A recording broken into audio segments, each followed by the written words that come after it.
It's now 5:30, so we are going to go ahead and get started. I'd like to call our regular monthly meeting for April to order. And if everyone at this time would please join me in a moment of silence.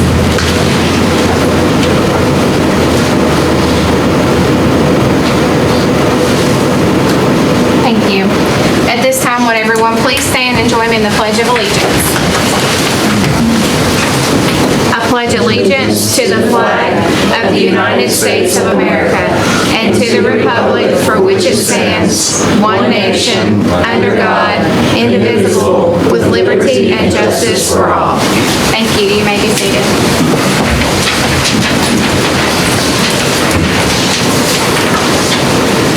Board members, we're down now to approve the agenda.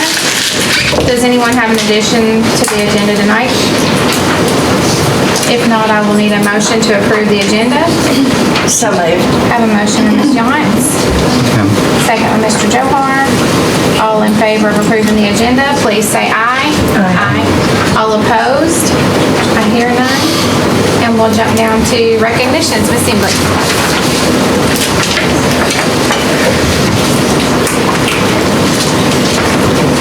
Well, good evening, board members and all of you guests.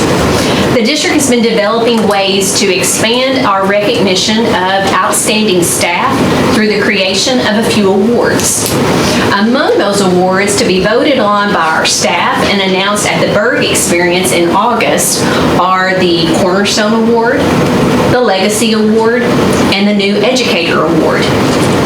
More details to come on those recipients, but for tonight, there's an additional award and we created and we've asked our certified teachers to nominate and vote for the Student Teacher of the Year. So as you know, we partner with colleges and universities to allow future teachers to student teach in our classrooms. This is a wonderful opportunity for our staff and our students to meet and see firsthand how rising teachers are going to perform. In an effort to both recognize and encourage these individuals, we sent out a survey to certified teachers asking them to nominate a student teacher who has taught during the fall or spring semester of this school year and demonstrated great potential as a future educator. Well, the winner of the 2025 Muhlenberg County Student Teacher of the Year is Miss Emma McWhorter. She is graduating from Murray State University with an elementary education degree and will be LBD certified. She's the daughter of Sarah and Brad Devine and Jeff McWhorter. I want to share something with you that Miss McWhorter, she doesn't know that I have this, but the kindergarten teacher at Central City Elementary, where she did some of her student teaching, have all of them writing about their experiences, and they're going to publish a book in their classroom. And so she shared with me what Miss Emma is going to have in this book. So I want to share it with you all. She says, I love kindergarten because it's a place of wonder, laughter, and love. As a student teacher, I've come to realize that I am not just the students' biggest supporter, they are mine too. The way they light up when they see you, handmade cards, the hugs, it reminds me why I chose this path. Kindergartners are at a beautiful stage in their life. They're still learning how the world works, how to share, how to be kind, how to express themselves. They're growing into the incredible humans they're meant to be, and it's a reward to play even a small role in that. They've taught me more than I could have ever imagined about teaching, about patience and joy. Miss Emma, Student Teacher 2025, and she also has a drawing that will be included in the book. Show everybody.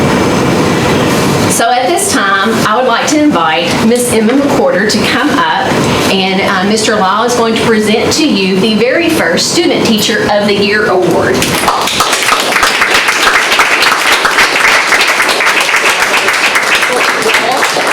I'll take your picture there. Here we go. 1, 2, 3. Let me do one more. Congratulations. Good job. that is all I have. Happy Easter to you. Thank you. All right. Congratulations, Emma. You can stay. It'll be so fun. You'll want to come every month.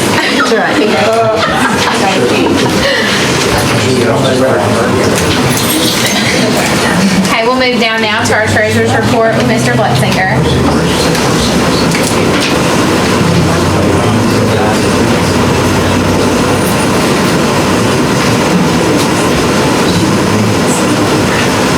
Thank you, Chairman Rager.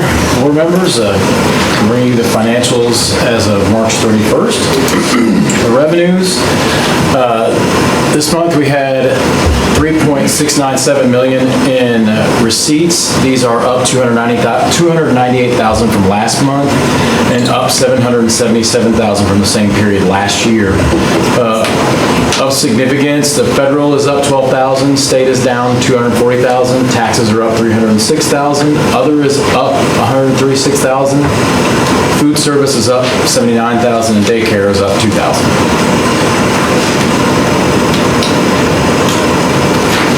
On the expenses side, our accounts payable is $998,102. That is up approximately $172,000 compared to the same period last year. Again, that's general fund and construction. The significant bills in March were Old National Wealth Management of $95,989 for bond payment. Gordon Food Service, $126,046. And the Muhlenberg County Board of Education was $100,000. It was a reimbursement for us for the science cards. So basically we were shifting some fun around there. And then payroll is $3.009 million. That is up $199,000 versus March of '24 for total expenses of $4,086,812. Accounts payable breakdown, fixed and mixed expenses about $470,000, variable expenses of about $440,000, and utilities expense of $88,000. Are there any questions? Are there any questions on the treasurer's report? Now I need a motion to approve. Motion by Mr. Porter. Second by Mr. Johar. All in favor of approving the treasurer's report, please say aye. Aye. All opposed? I hear none. And we'll move down now to payment of bills and salaries. Thank you again, Chairman Rager, board members. The April 2025 board bills are $2.6 million. Of that, Mass Mutual was $2,198,910. That is investments, so that will actually be reflected next month once it clears in our investment on the balance sheet. So, and then the other large vendor payments were CNC Contracting for $108,364.50 and Summit Engineering for $64,094.13. Are there any questions? Any questions on bills and salaries? Not, I'll need a motion to approve. Make a motion. A motion by Ms. Bard. I'll second. All in favor of paying bills and salaries, please say aye. Aye. All opposed? Hear none. We are down now to, thank you, public participation.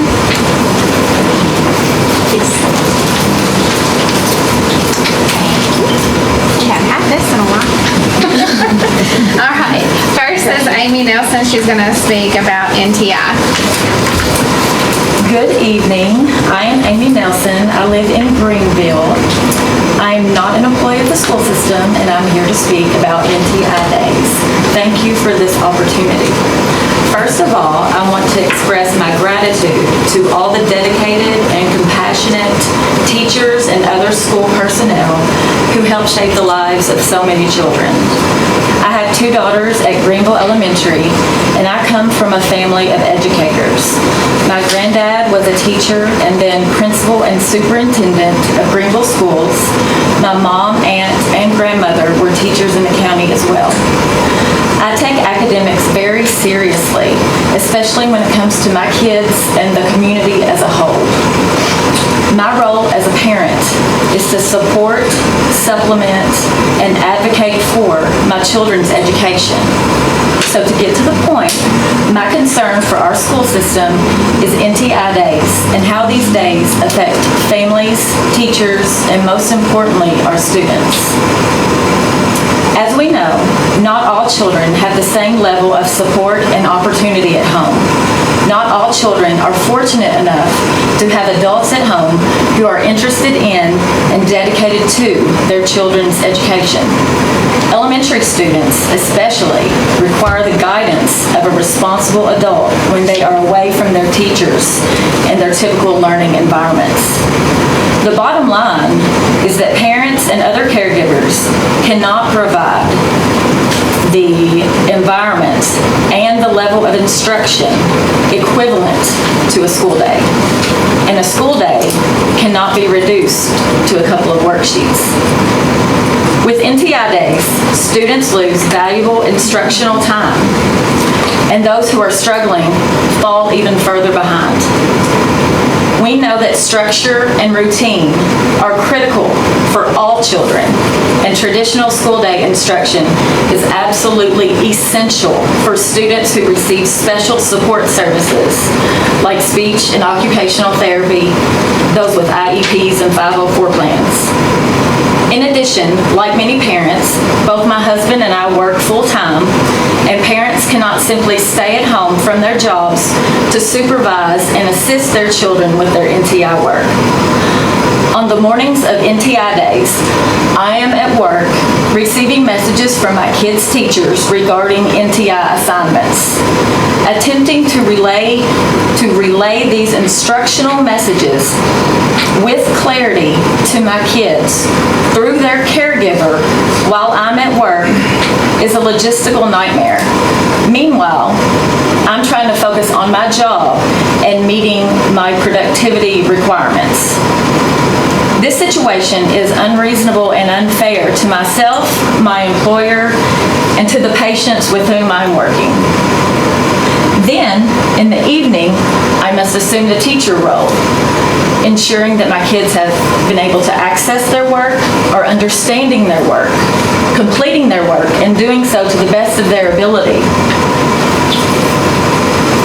Meanwhile, I am exhausted, impatient, irritable after work, and my kids are tired, whiny, and unfocused. These NTI day circumstances are in no way conducive to learning. Furthermore, teachers cannot be expected to distantly lead their students towards academic success, especially considering the needs of young elementary students and those with special needs.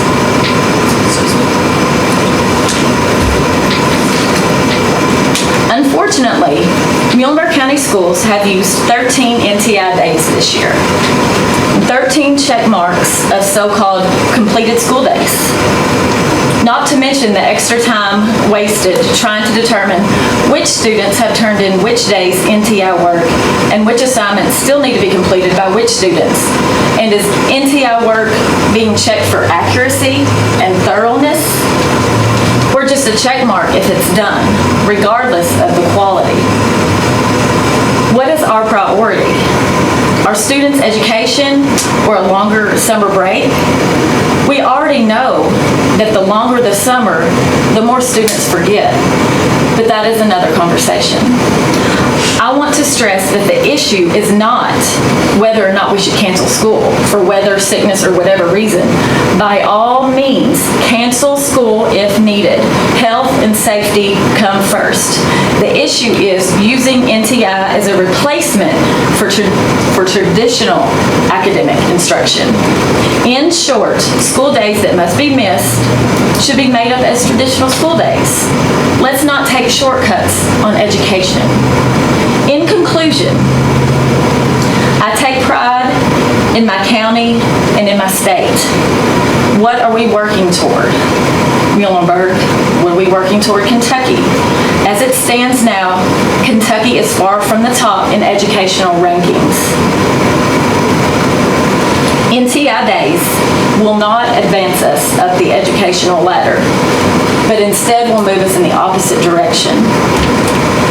The role of a school system is to provide students with the best education possible. So let's be real. NTI days are a great disservice to our students' education. We already discovered that during COVID. Moving forward, we owe it to our children to do what's best for them. Thank you.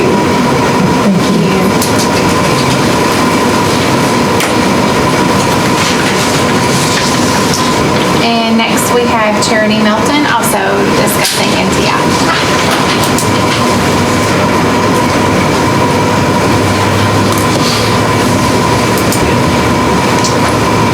My name is Charity Milton. I have two boys, 2nd and 4th grade at Greenville Elementary.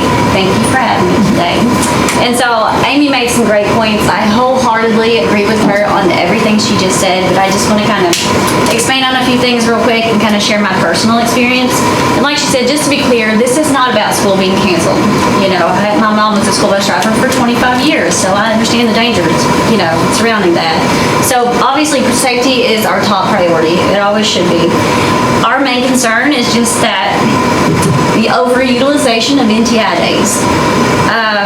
You know, we're given 10 days at the beginning of the year, okay? And just because they're there doesn't necessarily, I don't feel like we need to use them. I don't think they're necessary in all situations. You know, we're already at 13 NTI days. We've extended the summer break by 2.5 weeks. I know it from the beginning of August to late August.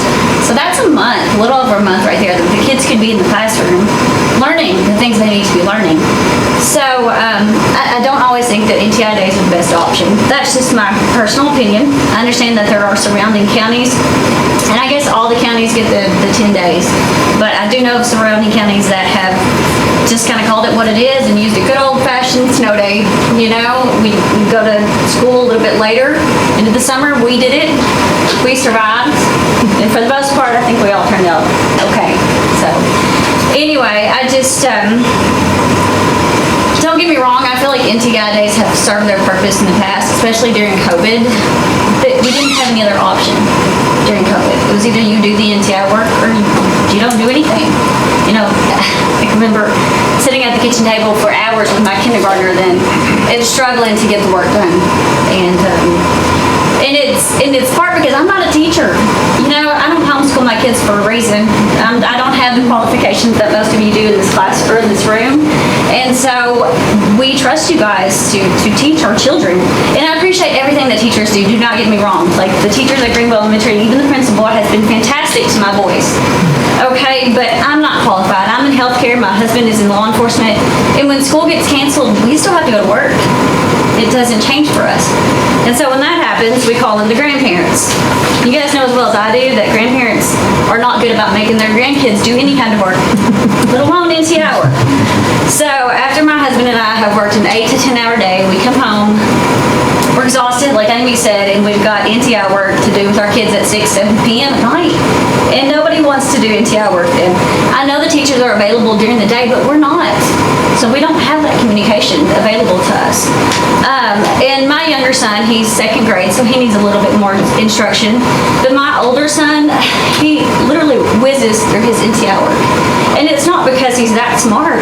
It's just that it is not challenging enough for him. We go over it, we make sure that he's done everything correctly. But once it leaves our house, I have no idea what happens to it. I don't know if it's scored right or wrong. I don't know if it's a participation grade. I don't know if it ends up in trash because I never see it again. And I just want to throw this out there. We timed him doing his NTI work during the floods, those 3 days that we had NTI days during the flooding, and it took him on an average of 8 to 10 minutes. And that is really disappointing to me to think that that's a continuation of learning. And it's equivalent to a 6-hour school day. 10 minutes equivalent to a 6-hour school day. That makes me sad for our kids. And it's no fault of the teachers. It's not the faculty or anything like that, especially during the flooding because nobody was prepared for that. We didn't have Chromebooks or packets or anything, but was it the best option at the time, or should they just made those days at the end of the year? Just something to think about. I mean, I think I do feel so so strongly about this because I do have elementary age kids who are learning the fundamentals and the basics, reading, writing, all those things that you need to know now. Otherwise, you're going to just be left behind and you're going to struggle the entire way through. So, and then like Amy said, you have the kids with the IEPs and those that get speech therapy and occupational therapy. I know how important those services are. And those kids obviously don't get those services during NTI days. So yet again, we're falling behind. And all, kids of all ages, all academic levels, they need the structure, they need the routine, teacher instruction hands-on, which is how I learn best, that you're only going to get in a classroom setting. And if you know my boys, our house is wild. They don't have that at home like they would in the classroom. And just to kind of wrap it up, I see the mission statement is up here on the wall. And it says, it really stands out to me that we provide a quality education that instills in all students the will and ability to succeed. Okay, and do I feel like they're getting that in the classroom? Absolutely, yes. Teachers at Greenville are fantastic. My boys are excelling because of them. But, we need to ask ourselves, do they get that from NTI days? Are we helping our kids to reach their highest academic potential and helping them to succeed in the future by assigning them 10 minutes of busy work on the days that they can't get to school? Or are we sacrificing valuable time that could be spent in the classroom for a few additional days by the pool? And I love the pool, but my kids' education is more important. Okay, so personally, I think we're doing a disservice to our children by overutilizing NTI days, and I think we can do better. Thank you. Thank you.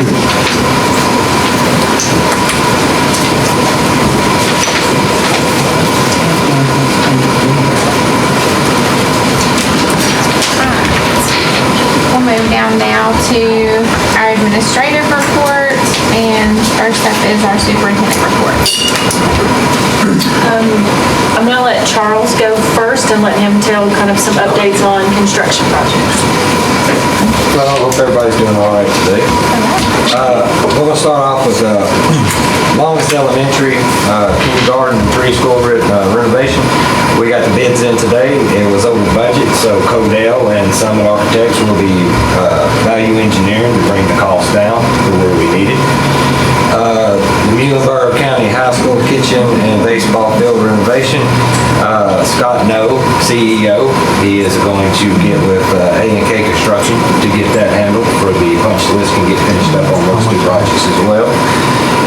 The field house at the middle school, I went by there today, they are starting to get the mud and dirt off of the concrete footers and starting to lay block this afternoon and tomorrow, so you should start seeing block coming up out of the ground.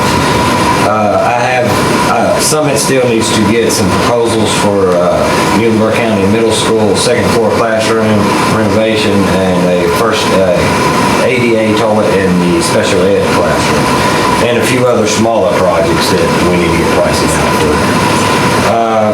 On the Muhlenberg County High School auxiliary gymnasium, Scott No at Summit is reworking and revising the floor plan for that project to exclude the pool. And other than that, that's it. Other than that, I hope y'all have a happy Easter weekend. Thank y'all. Do you know how much over budget's what he was asking, but that What was the total budget? About $5 million over budget. Only, how do you adjust $5 million? Say it again. How do you adjust $5 million? By going in and looking at some of the finishes. Some of the finishes are high-cost finishes. You can come back and switch those out for cheaper finishes. Certain things that are in the architecture package, we can value engineer down to where we can get the budget down to where we need it. And the quality down too? Yes, the quality will still be the same. It's just when, say, interiors. So you pick out, our interiors designer, she picks out a certain flooring or a certain wall covering or something. She may have picked it from a manufacturer that is a lot more expensive than another manufacturer. The quality's still there. It's just different manufacturers with different prices. Why won't you do it to begin with? Well, at the beginning, we were going for just the overall design of what we thought the teachers would need, the school. I won't deal with the same contractor and ask him to reduce anything. I would go with a different contractor who's honest and will bring the right price to begin with. I would not waste my time to sit with somebody to reduce $5 million. So what he's saying is, like, they give us a design, right? And we look at that design, and we're You can't like, reduce we $5 love million. that. I don't care how much design it is. You can't reduce a $5 million. Well, we're probably budget. not gonna get it down to the $5 million budget, no, but we can get it down from the 10.9, which is where it is. That's the thing, getting it down to something more reasonable is our goal. And it's not, like, once we open the bids and we see that it's that much over, then we go back and say, oh, that tree that's on the wall is pretty, but Do you really right, need, we do don't you want really that, need it? right. So that's the kind of thing that you kind of go back in and go this and that. What was our approximate budget for that, going into that? What did we 5 million? figure? Five. Okay. So we're double. That's what I'm just thinking, how do you reduce? It don't matter what tree or what bench or what table. You talking 100% reduce So things like from 10 million to 5 million? so let's take the admin suite on the design. There were offices here and then some offices and a conference room here. So we can condense and say, we don't need this conference room and these offices, we can make do with these offices. So that takes off a whole section of the building. So when you start looking at taking things like that away, they're not taking away the integrity of the building, just some of the, finer things that we don't have to have. I think I know what he's asking, but he's not asking is, if our budget was 5 million, why did the bid come in at 10 million? Is that what you're asking? And if it came at 10 million, why are we dealing with the same company to bring him to 5 million? What's he gonna do? I mean, why would they come to us with something that cost 10 million if they knew our budget was 5? Why would they go and pick these fancy finishes if that obviously was way over budget? Well, the finishes that are picked are for the whole project. What happens is when it bids out, we find out what the total cost is gonna be. Like, right now, I think Codell said it's like $420 a square foot for construction for schools, as of right now. So what we usually do, and this happens on many projects, architects will come back and reevaluate and value engineer down the projects.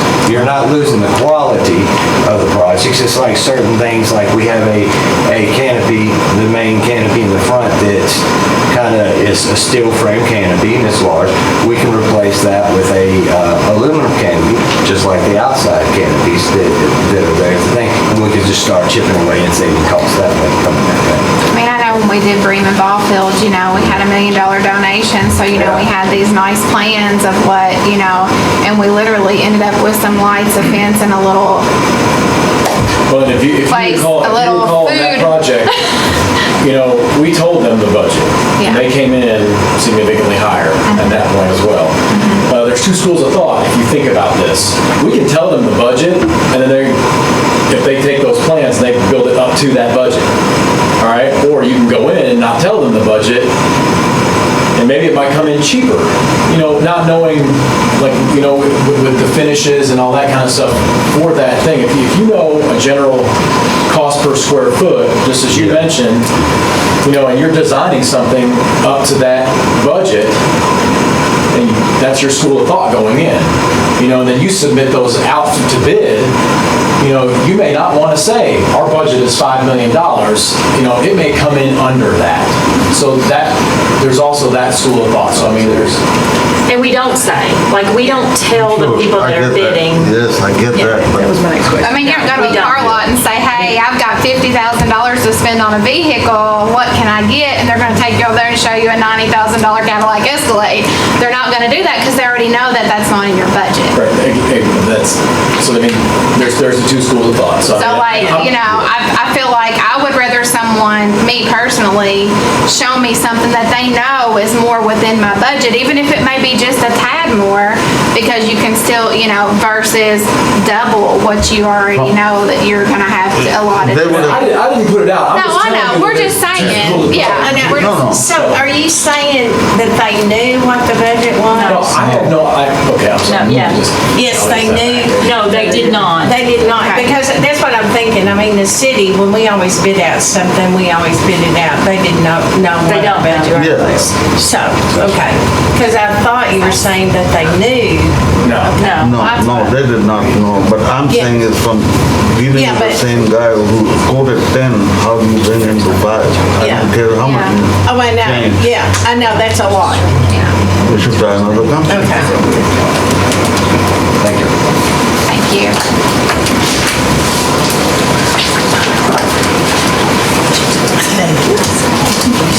Got this money now.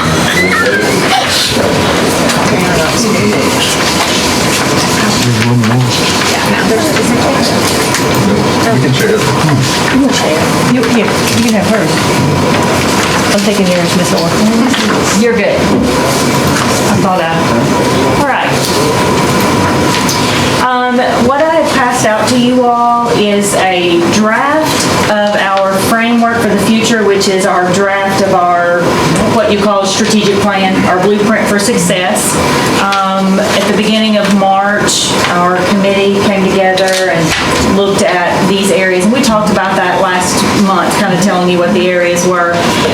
So the company, the organization we work with, took the feedback and the information from those 2 days and gave us these outcomes, success matrix, and then big moves. So we have sent this to the committee for them to kind of review.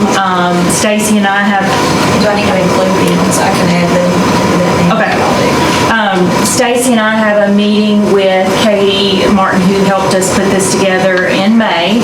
So we'll get the feedback from everybody, come back and say, here's some things we want to tweak, here's some things we want to add. And then the actual document is several pages, so there's like a letter in there, and then about our mission, and then our profile and the different things that are part of that. So it's a pretty, I'd say extensive, but it's a pretty extensive document when it's all put together. But none of that is all together yet. So I gave you, what our draft is at this time, what we're working on, and then, like I said, getting feedback to come back later with a final draft of that. The other thing I wanted to share about was our visit from Commissioner Fletcher. He came the day before spring break and was able to visit. We started in the central office with some of our students, able to share a little bit about our district, things they were proud of, and the work that's going on. So that we took a picture of him with those individuals. They enjoyed sharing with him, and then he asked them questions, and I was able to ask him questions. So that's where we started. And then this is just a few pictures to show we were able to go to South Elementary first and visited some classrooms, talked to some students there. Went to Longest, and he got to hear a defensive learning there at Longest, and then ended our day. Well, we also went out to the playground. He got on the playground equipment with some of our students. You can see him there at Longest Playground. And then we ended our day at the high school where our choir was able to perform, and then some of our students who were part of the Footloose cast were able to perform a couple of numbers from that presentation. So it was a great day. We enjoyed spending the day with him, and thank you all for the ones that were able to make it to meet him and to kind of walk around with us a little bit as well. All right, and that is mine. All right, thank you. So we'll move down now to our attendance and enrollment report. Oh, I forgot. Wait, I forgot. What? Thank you. I looked at it, I was like, okay, Greenville goes next. So Oh. Greenville Angela Memory's going to share their presentation. I think Lee got excited there. Lee wasn't gonna say anything. Lee, what's going on? Lee, We'll see if he's back in practice yet. I don't know. It's one of those things. we'll talk later? Yeah. Okay. Wife had enough?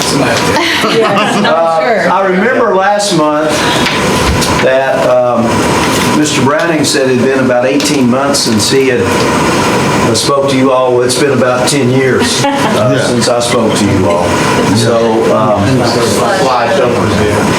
thank you, Eric.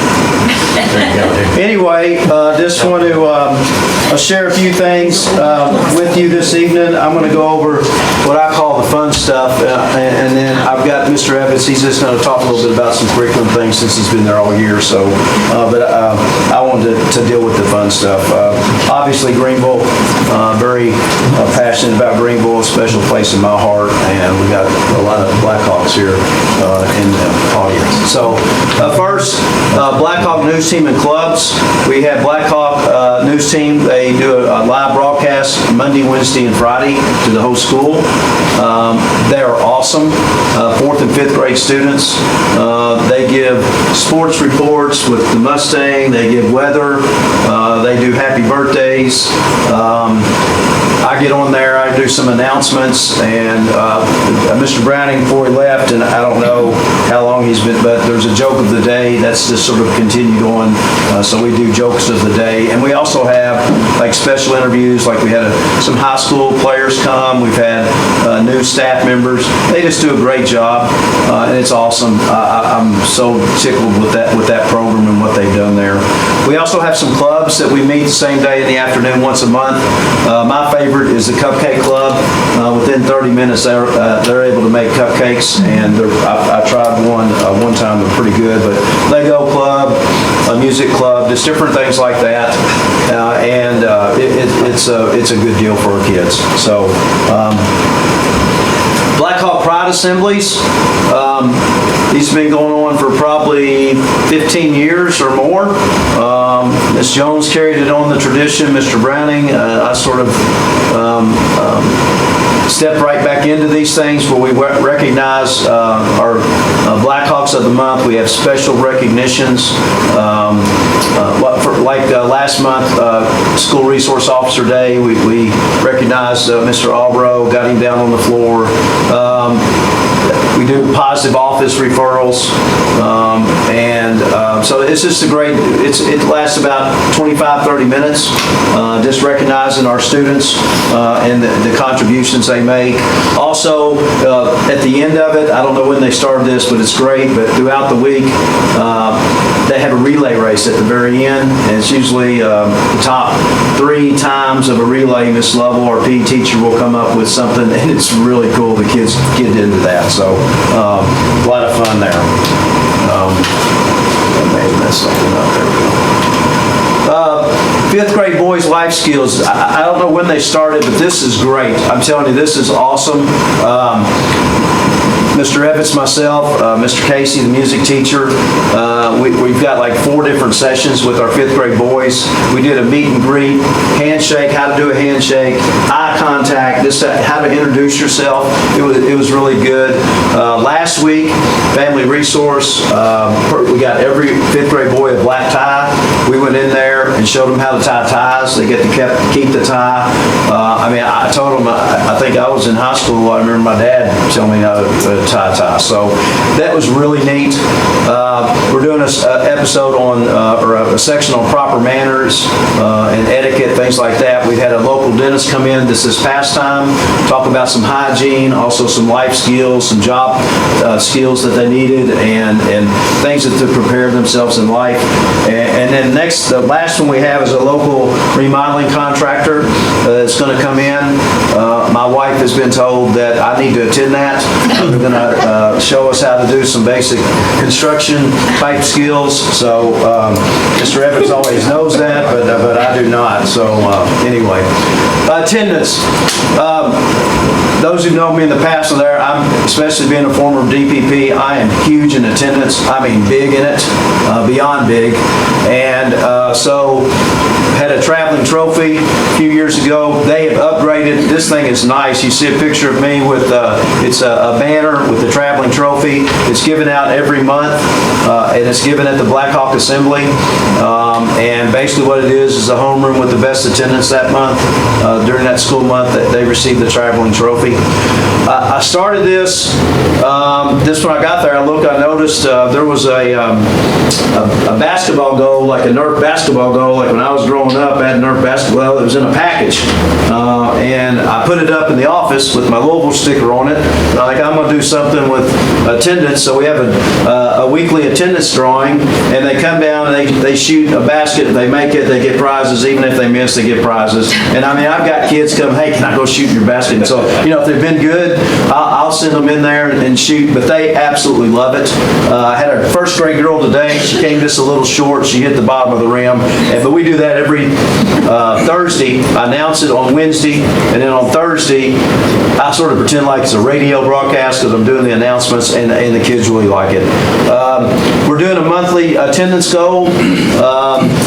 We're always shooting for what that month was the previous year. First month we beat it by probably 2 points.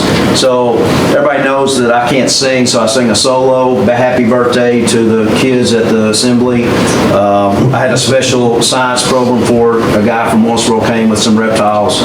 And this one's going to be great because I told them if they meet it that our principal, Mr. Kevin, or myself, or Mr. Everett, they get the vote on who gets a pie in the face, and they're going to beat it by like 2 points. And so I'm starting during the lunchroom, starting the process of, hey, Mr. Kevin needs to get the pie, and it looks like Mr. Kevin's going to do it, but we'll see what happens there.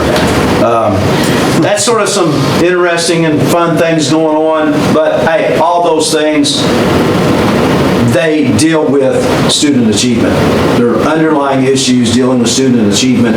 They have an impact on it, and so I wanted to touch on those things. That's sort of what we're looking at there. I'm going to let Mr. Evans, assistant principal, go into some of the more curriculum things dealing with that, and since he's been there most of the year, so I'll turn it over to Mr. Evans. Good job, Lee. Thank you, Mr. Freeman. Just a few things that I wanted to put on here. MTSS, of course, is our big push for the district, making up our reading and math time and trying to get students up to where they need to be. We do reading and math interventions 4 days a week, which altogether is about 2 hours for each one. Friday consists of where they go in and they do progress monitoring tools. They check to see for understanding. Are we making growth? Are we doing what we need to do? Do we need to go in and reevaluate what we're doing for these kids? We started with the flood and everything. We started a little bit later. So the only current data that we have out of here is for our reading assessment. You can see I put up the fall reading assessment, which of course is where we began. This is for school-wide. The ones that are in red, you can see the hatched red are 3 or more grade levels behind. The solid red is 2, the yellow is 1, and obviously we want our kids to be in the green. Just the solid green is on or above grade level, and on or mid-grade level, and then we have the hatched green, which is above grade level. Comparatively, you can see that we've had a massive reduction in the yellow range, which is those students that are 1 or more grade levels behind. We have had a massive increase in those that are on or above grade level. Also, those students that are critically behind, you can see the red area has been reduced. If you'll take a look, those that are above grade level, we actually had a 24% increase in those students who went above grade level. Comparatively, we've had roughly 19% decrease of those students that were in yellow. So obviously those students transitioned to where they needed to be. So data is showing that we're on the right track. But that's something we're going to continue to monitor. I went in and looked at math, but since we haven't started, there were a few 5th grade classrooms that started it, but it wasn't enough data to be able to compare, some good comparisons. So I just went with the reading. Another thing that we was able to complete prior to the flood was our defensive learnings.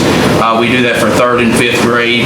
That is something that has really been eye-opening for myself. We actually had a student, a 3rd grade student, really a sweet girl, and her defensive learning described how she went in and was responsible for the care of a younger sister. The sister ultimately passed away. We had no idea as a school that this girl had been through such trauma. You'd never know it by looking at it. But it's things like that that allowed us to peek in to those student lives. And it was an awesome experience because she's overcome things like that, things that I couldn't fathom. Myself and Miss Carver were in there. I don't know if Miss Orr and Miss Jones were in there at that time or not, but Miss Carver and myself, I mean, it was choking us up. It was awesome to see what this girl had been through, and you would never know. Fantastic. Another big push that we're doing is PBIS. This is something that we have decided as a school to take an approach with. If you're not familiar with what PBIS is, you can see it's positive behavioral interventions and support. More or less what it is, it's a different approach to discipline. If you've been around long enough, you may have heard aspects of that. It's something that we as a school have decided we want to push forward with. We have connected with WKEC. We've been working with them throughout the school year. We actually had a coaching call the other day, and we had Miss P, our school counselor, along with 2 teachers that went down to Eddyville today for a teacher training where they would provide us some strategies that they're going to bring back to us. We hope to be able to implement Tier 1 for the 25-26 school year. It's something that we are quite passionate about. We're gaining steam within each grade level. We've presented it multiple times. We've looked at behavior reports through that time period. We've implemented little strategies that we found along the way. We're finding it to be effective. So it's something that we're going to carry on with. Through that, we created a school-wide behavior matrix. I went in and took every situation in the school, labeled it accordingly. You can see to the right, that is kind of our slogan. It's Black Hawk Pride. And you can see each word is kind of paged out for there. P is for positive, R, respect, I, can, D, dependable, and E is engaged. And we've taken that and implemented each phase of the day, be it classroom, be it recess, be it dismissal. Each piece of students going to know exactly what those expectations are. And it's something that we've rolled out for hallway and lining up procedures just as a feeler for staff. It's been fantastic. Staff has had really, really positive report back to me about that. You can see also it incorporates social, emotional, and behavioral lessons. Miss P, our school counselor, is working really, really hard to get those social, emotional lessons embedded in this stuff. We're hoping to be a more proactive approach to those issues. That way we're not dealing with so many behavioral outbursts. If we can address the problem at the beginning, that's our hope. We won't have to deal with the long-term aspects of that. And then I was actually in contact with WKEC today through Miss P while she was there. We have 4 PD days at the beginning of the school year, the 15th, the 18th, 19th, and 20th. We are going to schedule 2 PD days, the 18th and the 19th. Those folks from WKEC are going to come down and work with us. We actually had a walkthrough scheduled for the 21st of this month, and that's going to give them some information as to what we need to work on and what they're going to bring to us in August. So we're looking forward to that. That's all I've got. Thank you. Thank you. All right, now we're down to attendance and enrollment. Good afternoon, Chairman Reagan, board members. Month 8 ran March 17th through actually tomorrow. So what you have is the first 15 days. That report was ran on Friday because you all needed it by Monday in your folder. But I did run the attendance and the average daily membership today. So I do have some updates, and I will send you all tomorrow, once the month ends, the actual numbers for the month. But our attendance percentage for this month was 93.1%, which is up over the last 4 days. And then our enrollment was 4,180, which is also up from last month, which was good to see. A little bit on that, you can see the Job Corps numbers went up 10, so they helped us out a little bit this month. And then if you go school to school, you can see most of our schools kind of maintain their attendance and their enrollment, which was great.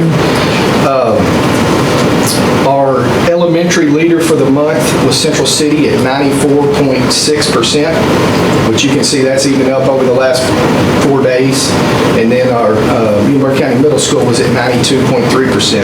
And I will add that Central City last Friday only had 6 students out of the building. So that was pretty impressive. I don't think I've heard of that over the last 2 years, but that's good to see. So hopefully we can maintain our enrollment through the rest of the year, and then our attendance keep climbing.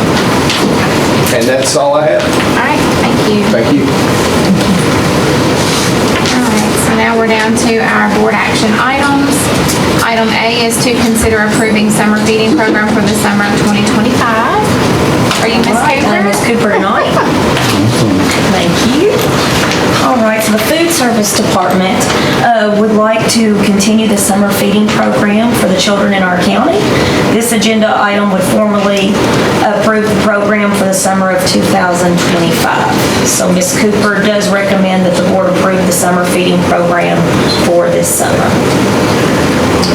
Motion by Mr. Johar. Second. Second by Ms. Yance. All in favor? How many kids did you feed last year? I should have known you would ask me that, but I will get back to you on that tomorrow. That's all right. We will check. I know that it went well, though. Yeah, I heard you take a lot of pride in it. As a matter of fact, today, Joe shared that if any of us here at the central office want to be trained to give out and distribute lunches this summer, that we can be trained to do so. So many of us are planning to do that. All in favor of considering the approval of the summer feeding program, please say aye. Aye. All opposed? Hear none. And we'll move down now to approve community eligibility provision for food service for 25-26 year. Yes, and that's known as the CEP. It provides free breakfast and lunch to every child, regardless of income. Muhlenberg County is eligible because our percentage of children who are on Medicaid, food stamps, or foster children. This is a federal funded program, and it is at no cost to the district. Because we are a severe need county, we also get an extra 6% reimbursement on top of those. She does also recommend that we approve the community eligibility provision for the 2025-26 school year. Motion? So moved. Motion by Ms. Yance. Second by Ms. Carr. All in favor of approving the CEP for food service for the 25-26 school year, please say aye. Aye. All opposed? I hear none. Thank you. You're welcome. Thank you.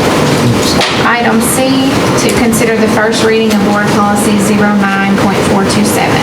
Ms. Silver. This is the one you're going to table. Oh, this is the, okay. Yeah. All right, so this policy is regarding our dress code, and there have been several questions, clarifications that have been requested from multiple people in our district. So I'm going to make a motion to table this until next month. I have a motion and a second by Mr. Joe Palmer. All in favor of tabling the first reading of Board Policy 09.427 regarding the dress code, please say aye. Aye. All opposed? I hear none. All right, we'll move down now to item D, and that is consider early posting of a K-5 teacher at Central City Elementary. Mr. Lau.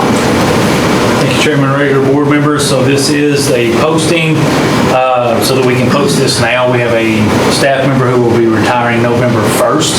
We know if we wait till November to post these, a lot of our good applicants will be taken by other districts and other schools. We also know that if we were to hire someone that's from a school, then you have the domino effect.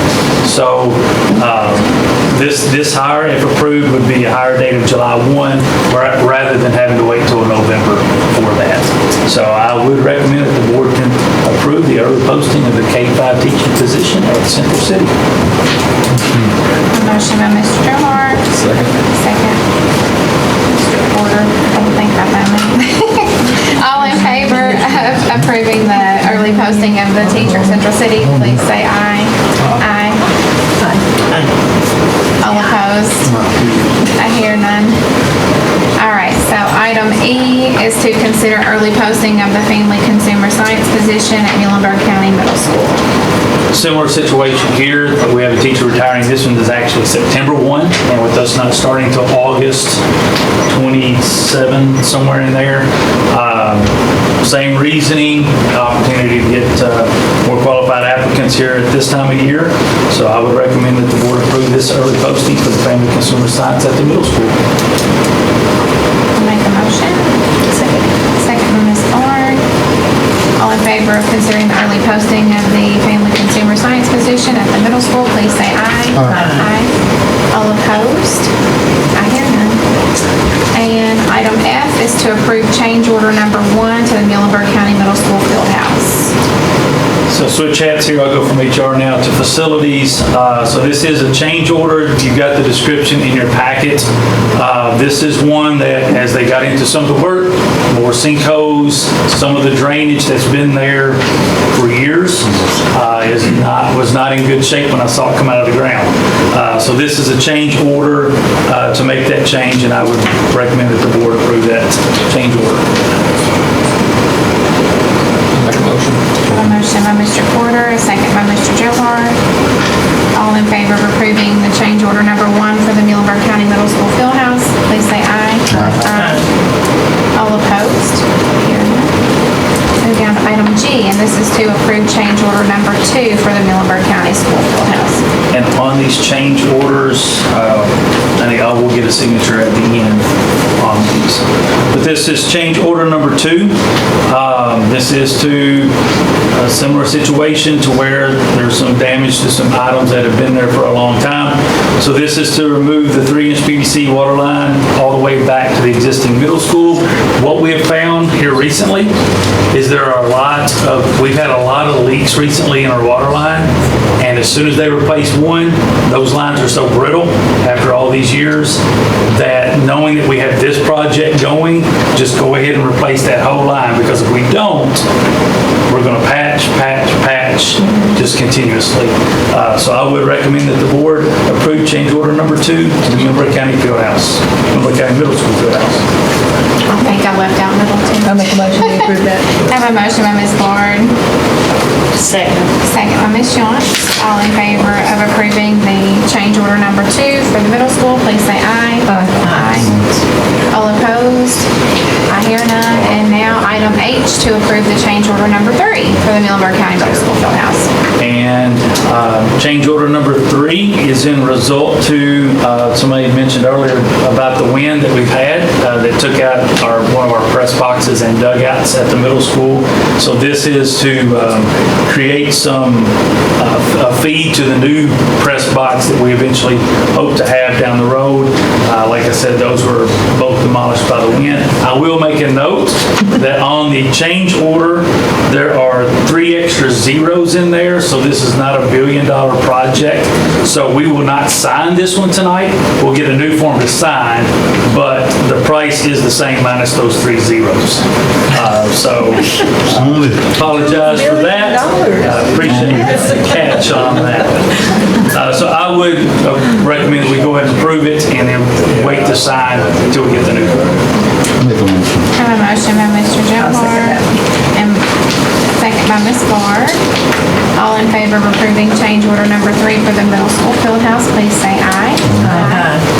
All opposed? I hear none. Thank you. I did have a parent ask about the dugout. Evidently the home dugout is a carport right now. Is there any plans to fix that, or? We are looking at some designs right now for that to take place. It will not take place this baseball season. I actually think the canopy that was there, it seems like we are Windy City now for some reason, and that was flipped over as well.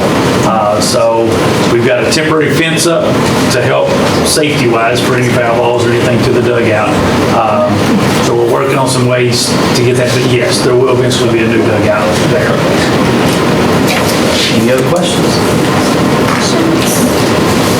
We'll move down now to item I, and that is to approve procedure 09.36 AP.21, school-related student trip request form. Chairman Rager, this is a just a procedure, so it only requires one reading. Basically, what it was is that the district used multiple forms when we requested a bus trip, and so this consolidates them into one form.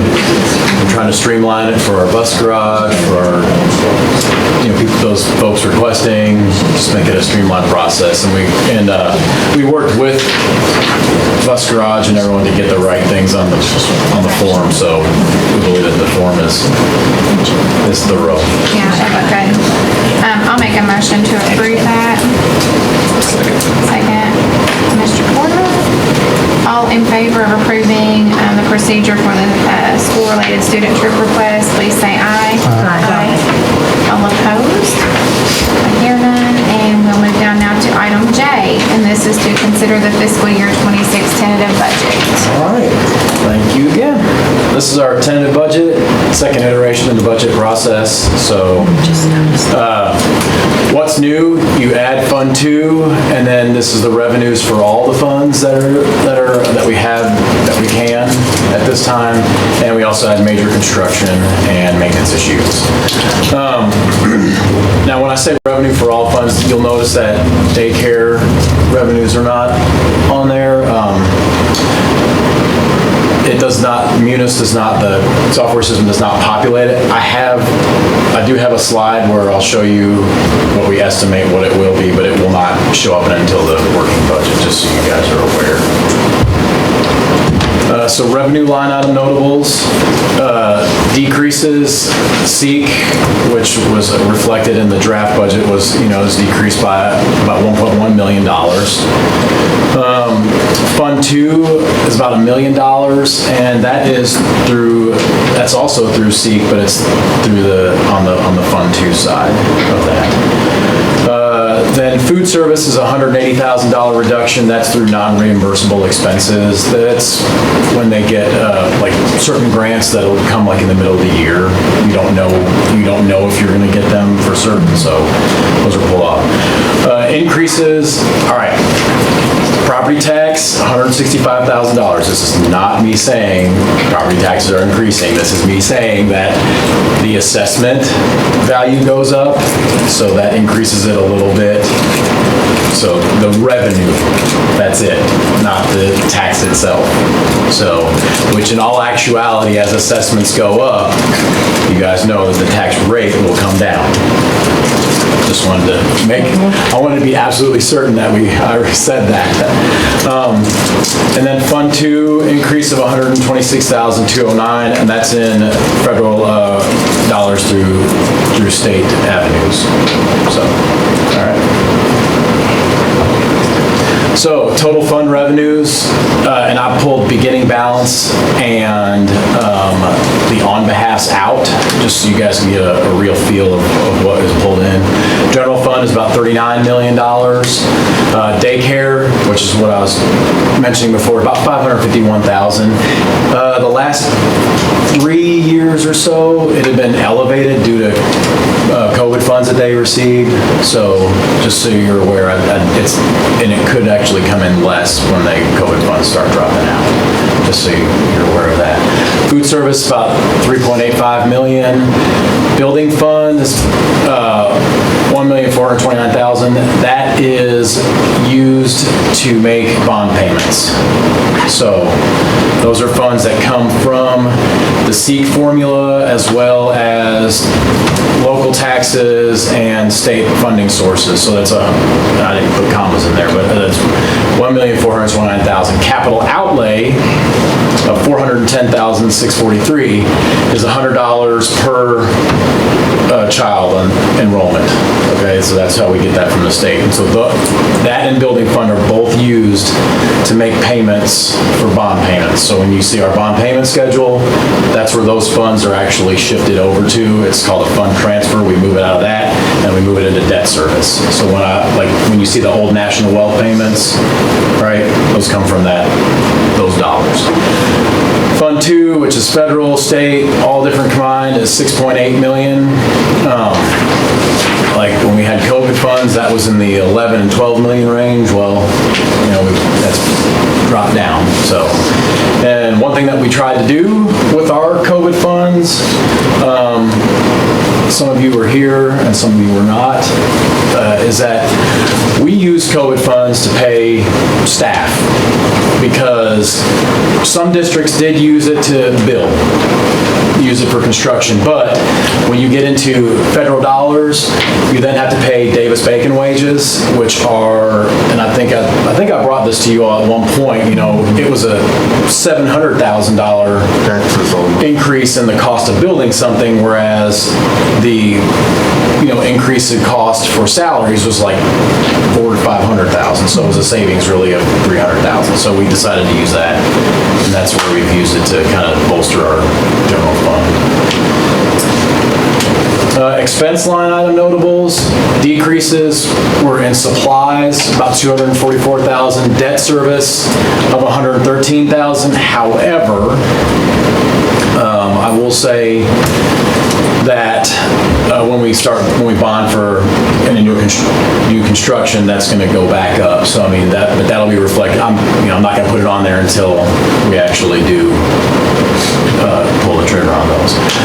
Increases in expenses, $975,000 at the high school is for the resurfacing of the metal roof over there. There's a lot of holes in that roof. So we did the flat roof last year on both the middle school and the high school, but you'll notice that there's metal roofs over there. They're in disrepair, and this is actually a coating on top of it because to replace all the metal was in the $2 to $3 million range. So this is a good use of it. Actually, they'll be able to color it like gray, so kind of go with the new color schemes of the high school. So it'll look good. I had about $600,000 previously, but now I have additional $900,000 earmarked for turf at the school because it's in disrepair. So that's about roughly where to resurface the football field.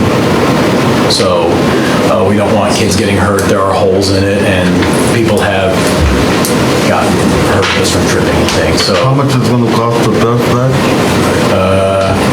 Roughly? I mean, at a minimum, $780,000, which we thought it was going to come in a little bit cheaper than that, but in order to get something that is comparable to what we have, it's going to be around, and $780,000 is the minimum if we can contract directly with the company, but if they force us to use architects and those sorts of things, you have to cost more. It's gonna add to the cost. So I've earmarked that $900,000. And then I have a question on that. Yes. Since we're talking about it, do we know where the turf is manufactured? Because that, with things going on right now. That I am not certain of. I don't know if it's a domestic or not. I've got Derek kind of digging into that. He did contact, I know he's been working with Scott Noel on that to try to say, okay, where is, a lot of times, and I will say this, we're not certain where to, there's no yellow pages for, like turf. So, for instance, I've had to go to these guys about like lighting, like for one of the things that's going on at the middle school, where that new feed and that kind of stuff where they just did, is going to new lighting. Well, I can't just, the only one I know is Musco, right? And then we found another company that was about $200,000 less than Musco, same LED lighting type stuff.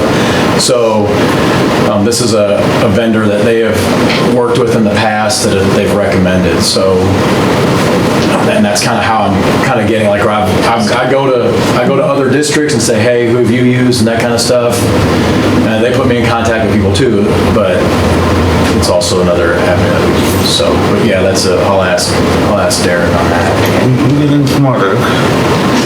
What? You're getting smarter. Thanks. I appreciate it. I'm a study guy. And then I've created a major uses list so you guys can see just some really maintenance things that are in the 3 to 5 year range that really are going to call for for use of funds. So, this is general fund only. So, and which is our biggest fund. I want you guys to just really, that's the focus in. And salaries about 28.4 million. I did put on behalfs in this. Again, that's a non-cash item. It's 12.79 million. I will say that there was legislation that was defeated wherein they were going to give us the on behalf through the SEEK formula, which I called multiple times to tell them, please do not do this, because what would happen, in my opinion, is that at some point they'd back off on the SEEK formula, and then we're still on the hook for that on behalf, which then places the tax burden on us. So, and I don't think we all want that at all. So employee benefits about 4.15 million, professional technical services 687,000, purchase property and service 3.3 million. That is where that $975,000 is for the roofing, just so you're aware. Other purchase services 991,000, and then supplies of about 4.8 million. That ranges from everything, and then property of 1.96 million. So these are for future projects and maintenance needs, right? So at the high school, the elevator is operational, but it is becoming more and more haphazard at times. So I've asked Derek to kind of keep it going until we get to that point where, he calls me up and says, hey, it's really, kind of like the PVC line, we're gonna be patching it until we're blue in the face, and then we spent that much money anyway when we could have just fixed it. Turf repair, it was originally at 600,000, but then I did not change it on this slide. So blacktop is gonna be needed out at the high school, about $440,000, which was the same amount that was out at the middle school. I will say that, that amount may or may not decrease depending upon if there's any construction that may encroach on that area, so I don't know. Exterior doors of about 11,000 per door. Derek's told me only if one door that's probably going to need to be replaced. So, and the reason why they're 11,000 is if you look at I'll just take it, for example, the entrances of the gym, on either side that have the 3 doors. That is one whole unit. So it's not just a replace the framing and all. Yeah, it's framing, all, that's for removal, install, that kind of stuff. Metal roof repair, $975,000. At the ALC, a boiler is about $20,000. They have an older unit.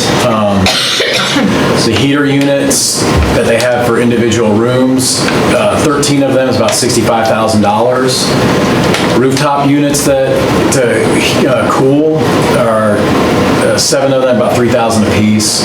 Blacktop resealing, close to $10,000. At longest, I got 46 heat pumps which is now the middle school. Those are ones that are about 20 years old.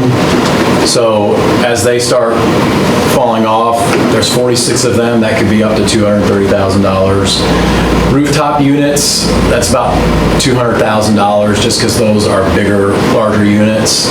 So. Middle school, again, same thing with the elevator. It's identical to the other one. And metal roof repair, eventually that one is not in near the condition that the high school one was, but it will eventually be needed as well. Central City Elementary has 13 condensers that will probably need to be replaced in the next 5 years. 65,000 heater units. Again, they're about 5,000 pieces where he's estimated. Greenville Elementary has 62 heat pumps. That's 310,000. Outside air makeup units, those. There are CO2 levels in the building, and you have to keep it at a certain part per million, so the outside air units will pull in outside air to lessen that CO2 that's in the air. it's about $75,000. Does that make sense on those things? Okay. So, again, a lot of this is HVAC issues. South Elementary, heat pumps. Now, it's a newer school. That's going to be beyond. So, I did want to say the Central City Elementary, I plan on doing that around fiscal year 27, so not next year, but the year after, we're going to try to start looking at getting those fixed. And the bus garage. That's not right, man. I'm sorry? My district needs now. Okay. So, but I don't take it out of your salary, that's good. Bus garage, HVAC, the units alone are 90 to 125, but the duct work and that kind of stuff, and then you want to make sure that it's properly insulated, that sort of thing, so it's probably about a $500,000 project, and they operate in the summer with the doors open. So, I don't want to take care of those guys because they're keeping our aging bus fleet on, and I really want them to be comfortable. So, and we have folks out there that can retire, and we really need to keep them on, so that's an incentive there. So the total for that, all these items that I've just listed is about a little over $5 million. So I just wanted you to know that that's something that's right off the top of what we have in savings, so just to make you all aware, those are things that I'm going to be placing in the budget over the next few years, so that's part of why we keep things on hand, so. Also, committed earmarked funds, those are the major renovation and construction items. That might be, basically, we are going to get bonding funds, but we're having to earmark those payments, because there is only some that's going to be covered by the building fund and the capital outlay, so that you do have to pull funds in from our general fund in order to make those bond payments. Those maintenance items that I listed and retirement commitment annually is about $500,000 to $600,000. So, are there any questions? Are there any questions? And I wanted to get this to you all early here so I can really start focusing in on the next phase of our salary schedule and that kind of stuff, get that to you guys. Thank you. For next month, so we aren't doing two things at once. Any discussion on the tentative budget? No, thank you. Looking good. Thank you. Yeah, good job. All right, if not, I will need a motion to consider the fiscal year 26 tentative budget. Motion by Mr. Joar. Second. Second by Mr. Porter. All in favor of considering the fiscal year 26 tentative budget, please say aye. Aye. All opposed? Hear none. Thank you. And then we're down now to our board consent agenda items, and that's to approve the minutes of the prior board meeting, surplus of Central City Elementary items, surplus and disposal of broken and outdated technology equipment, consideration of facility use agreement, and field trip requests. Board members, you've had a chance to review these. There's a field trip request that doesn't have it says there's going to be a charter bus, but it's not specified which charter bus company. And that's the trip to Holiday World. I'll just make a note that needs to be completed. Okay. Thank you. All right, thank you. So we'll get that, whoever updates that, it looks like Micah signed off. So, anyway, if we can get that updated and uploaded, that'd be good. Anything else on the board consent agenda? If not, I need a motion to approve. So moved. Have a motion by Ms. Jones. Second by Ms. Bard. All in favor of approving the board consent agenda items, please say aye. Aye. All opposed? I hear none. And we are down to adjourning. Make a motion to adjourn. Have a motion by Mr. Porter. Second. Second by Ms. Bard. All in favor of adjourning, please say aye. Aye. All opposed? I hear none, and we are adjourned.